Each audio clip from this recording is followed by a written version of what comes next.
This video is sponsored by Card Kingdom. You can visit their store by using my referral link in the description below.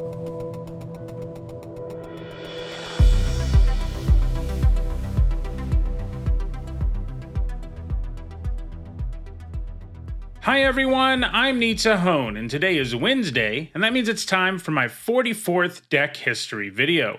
In this series, I trace the development of historically significant Magic deck archetypes, discussing their origins and how they have changed over time. I always do a poll that lets my viewers decide the topic of the videos in this series, and this time I gave viewers a choice between two combo decks, and in the end, Trix beat out Alurin decks. If you want to have a say in the topic of next week's video, check out the community tab where you can find the poll. Trix was an extended combo deck that won the game by forcing the opponent to gain control of Illusions of Grandeur. This is sweet because it allows you to reap the benefits of gaining that 20 life without having to deal with the massive downside of cumulative upkeep, and in fact, you can turn it into your win condition.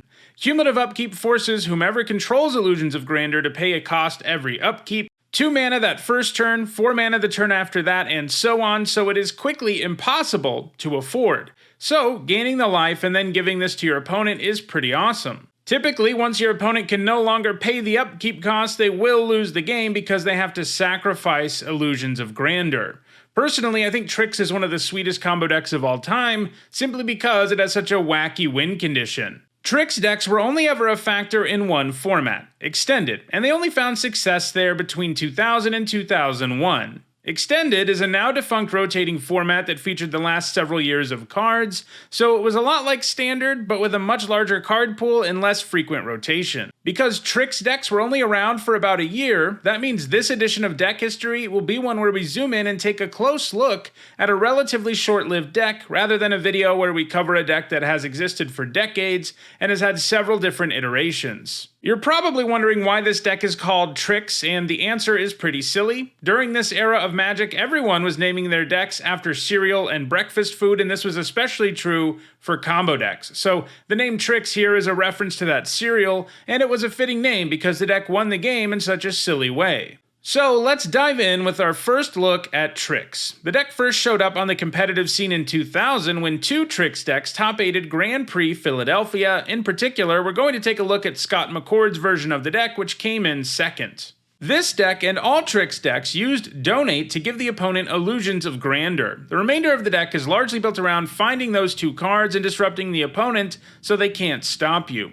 While Illusions and Donate are the most crucial cards in the deck, Necropotence also played an incredibly important role. It was already known as an absurdly powerful card drawing engine, one that had its own entire archetype that I covered in another deck history. But alongside Illusions, it could be particularly absurd. Casting Illusions gained you 20 life, and that could allow you to use Necropotence to draw as many cards as you needed in order to find your Donate. So Necropotence helped you find your combo, and if you could find some more Illusions, you could pretty much draw your entire deck, and that's pretty insane.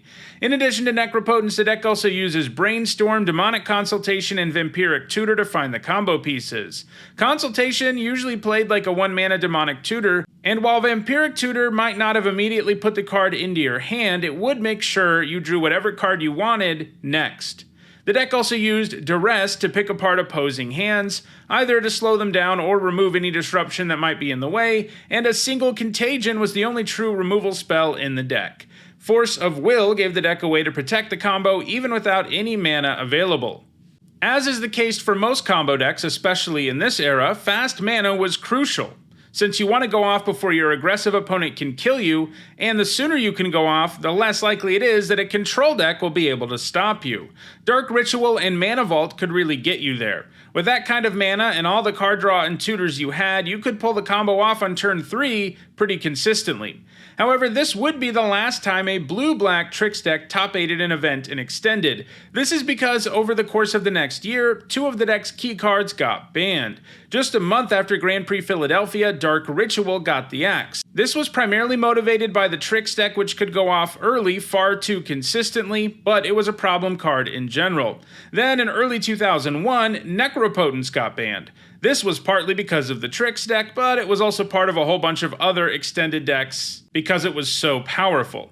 This meant that Trix decks needed to completely reinvent themselves if they were going to continue to be relevant and extended going into 2001, and stay relevant they did. At Pro Tour New Orleans in 2001, two blue-red Trix decks top-8'd the event, including the deck that won it all in the hands of Kai Buddha. As you can see, this version of the deck is significantly different from what we've seen before. Without Dark Ritual and Necropotence, there really was no reason to run black. Instead, both decks at Pro Tour New Orleans chose red as the secondary color, though they were pretty darn close to just being mono blue. Obviously, Illusions of Grandeur and Donate are still how the deck wins the game. The deck wasn't quite as fast as it used to be though, as Mana Vault had rotated out of the format in addition to the loss of Dark Ritual. The deck's only way of accelerating mana was Sapphire Medallion. An ideal draw often involved a turn 2 Medallion, turn 3 Illusions, and turn 4 Donate, so the deck could still win quickly, but it was significantly less consistent at making it happen. So the 2001 version of Trix compensated for this by leaning more heavily into control elements. Force of Will was the only counterspell in that 2000 version of the deck, but now it was joined by actual counterspell. The deck also utilized more creature removal. At the time, Fire and Ice was a brand new card, and it was the whole reason the deck splashed red. The Fire side was great at clearing out early aggression, and the Ice mode also had its uses. Capsize gave the deck ways to interact with multiple types of permanents, including creatures, so the deck was slower, but it was also better at killing stuff and countering spells. It was also necessary to find some new sources of card draw, as the powerful Necropotence was now out of the picture. The good news was there was plenty of that in blue. Brainstorm was now joined by Accumulated Knowledge, a draw spell that became increasingly powerful as you got more copies of it into the graveyard, and Impulse gave you some powerful card selection to find your combo pieces. The deck also no longer had tutors that were quite as powerful as they had been before. The 2000 version of the deck leaned on black tutors, so this version didn't have access to the same ones. That was another reason to lean into the control plan, because you sometimes had to make the game last a while to find your combo. Now, the deck did have tutors, in particular Intuition and Merchant Scroll. The scroll couldn't actually search up either of your combo pieces, but it could find Intuition, which was better at finding those combo pieces you need. If you searched up 3 copies of either Illusions of Grandeur or Donate, your opponent could do nothing to stop you from getting the combo piece you needed. Pro Tour New Orleans proved that the Trix deck was still a major factor in Extended. In the end, the only thing that eliminated it was that Ice Age block rotated out of Extended, which meant that Illusions of Grandeur was no longer legal in the format.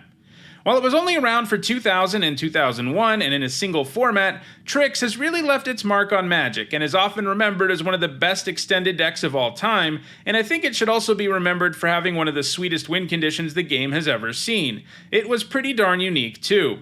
In all the years since the Trix deck, we've only seen one other competitively viable deck that looked to win the game by giving the opponent a permanent, and I think it is worth taking a look at that deck since it was directly inspired by Trix. At Grand Prix Portland in 2016, Chris Botello piloted his standard Grixis Donate deck to a top 8 finish. No, the deck doesn't have the card Donate in it. It wasn't in standard at the time, but it did have a similar strategy to the Trix decks we've talked about, and the name was something of an homage to those old Trix decks. This deck was a combo control deck that used Harmless Offering to give the opponent Demonic Pact. These two cards give the deck its more popular name, which is Cat Pact. Much like with Illusions of Grandeur, the deck could reap some benefits from its win condition enchantment first. In this case, you would get 3 beneficial effects out of Demonic Pact first, and then once the card only had the negative option left, the one that says you lose the game, you would give it to your opponent and they would lose on their upkeep. This deck really only ever had limited success and was never really a fixture in the standard format, but it is certainly a direct descendant of Trix. So that's the history of the Trix deck. It was one of the best decks in Extended between 2000 and 2001, and it had one of the most creative ways to win the game of any deck we've ever seen. If you enjoyed this video, please like it and share it so that others can enjoy it too. If you want to make sure you catch future videos, don't forget to subscribe and turn on notifications. If you want to see the more than 40 other episodes in this series, you should see a playlist on your screen shortly. Lastly, I'd appreciate it if you want to go the extra mile in supporting me and the channel. You can do this directly via Patreon, Twitch, channel membership, or by buying some merch. You can find all those things in the description. Thanks for watching.